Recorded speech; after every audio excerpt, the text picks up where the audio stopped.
from the kind of worldview that's dominant in our culture, the kind of worldview that was instigated in me or inculcated by the medical training, scientific training, seeing this as a material world in which life, consciousness, intelligence are kind of side products of matter.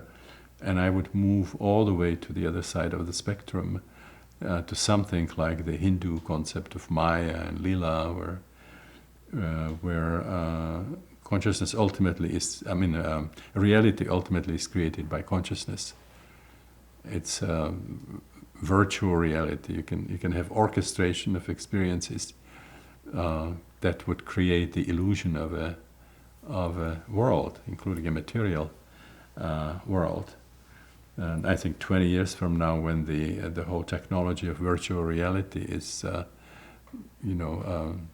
more perfect, we will understand that just because you experience something doesn't mean it's there. I mean, there are ways of creating realities, and all my experiences point somehow in that direction. As I mentioned, sort of about my first psychedelic experience, it's easier for me to imagine how consciousness, as being the ultimate reality, can actually create the illusion of a material world, because I've seen it creating many other worlds. Then it is to imagine that matter somehow manages to bridge the gap and generate something like consciousness.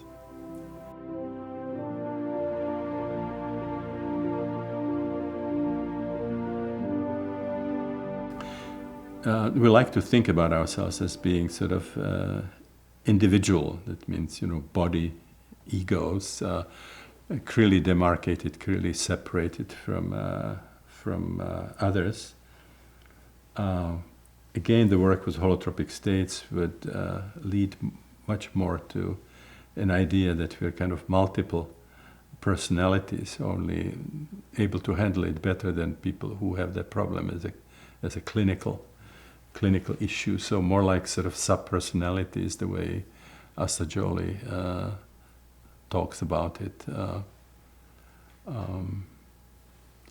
In transpersonal experiences, we can sort of expand our sense of personal identity, and we can not only experience oneness with other people or with animals, we can actually become other people. We can become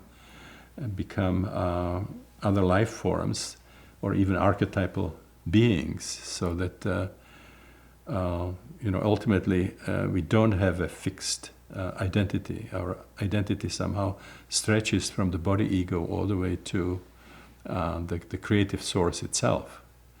The Hindus say we are not nama rupa, we are not name and shape, we are not body ego, we are Atman Brahman. We have this kind of a divine core of divine energy, and the Hindu religion will give you the systems, the different yogas that you can use to empirically validate that this is true, and you can experientially reach that source, become that source, and when you have that experience, you realize that it's not different from the field, the overall field of cosmic energy. So we are not nama rupa, we are Atman, and ultimately Brahman. So in non-ordinary state, we can travel on that continuum from the body ego to God, if you want, and experience ourselves as anything in between. So in some sense, all those aspects of the world are, part of ourselves.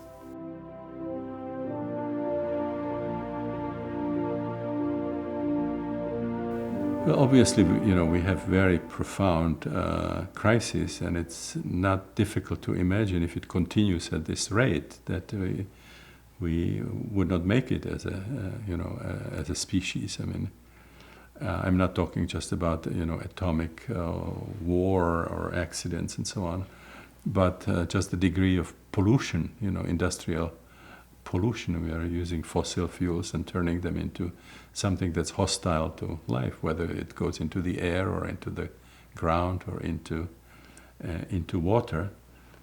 I think many people, or most people in the transpersonal movement, believe that the different aspects of the global crisis are ultimately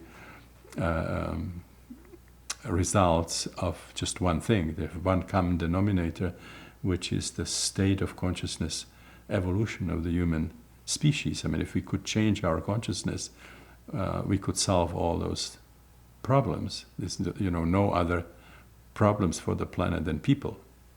And so if our heads and hearts were in the right place, I mean, we could solve the problems. So we have seen over the years individual transformation in many people that create individuals who would have much better chance to survive. You can see, for example, significant reduction of aggression, increase of tolerance, of compassion, a tendency to see differences more as something that's interesting rather than something that's sort of irritating, whether these are political or religious or racial or gender differences. You can start seeing it as very fascinating that people have so many colors and they speak so many languages and they sing so many different songs and paint so many different pictures, and there are so many species, in the world. And I don't think that, psychedelics or the holotropic breathwork are the only means. There are many people undergoing this transformation spontaneously, what we call, Christina and I call spiritual emergencies. Unfortunately, with current psychiatry, they would be identified as the sick ones.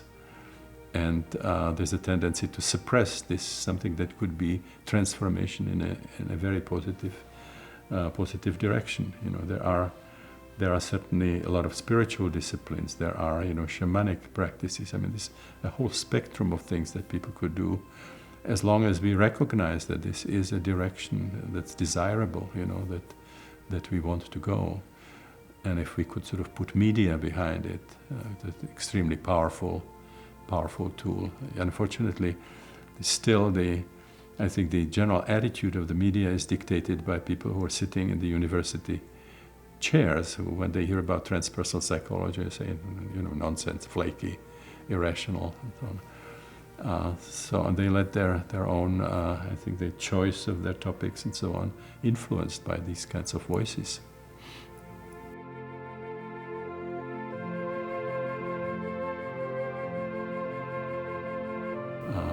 There are other very specific projects that I would be interested in. I would like to see comparing the work with people who had difficult births, average births, and elective cesarean sections, and see how this would be different. And I'll just continue the work with the way the psychoanalysts did, the work with specific emotional disorders, and find how far the roots go, and changing the understanding of psychopathology.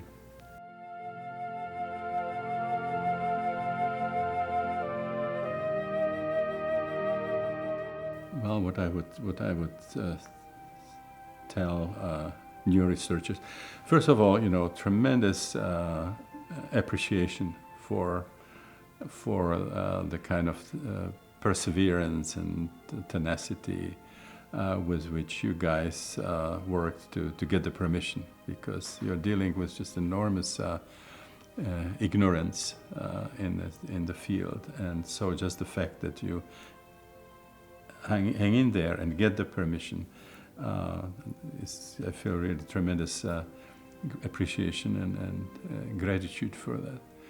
I really believe that it's the most important thing that one can do, not only in psychiatry, but somehow within the picture, for the reasons that we talk about in relation to the global crisis and so on.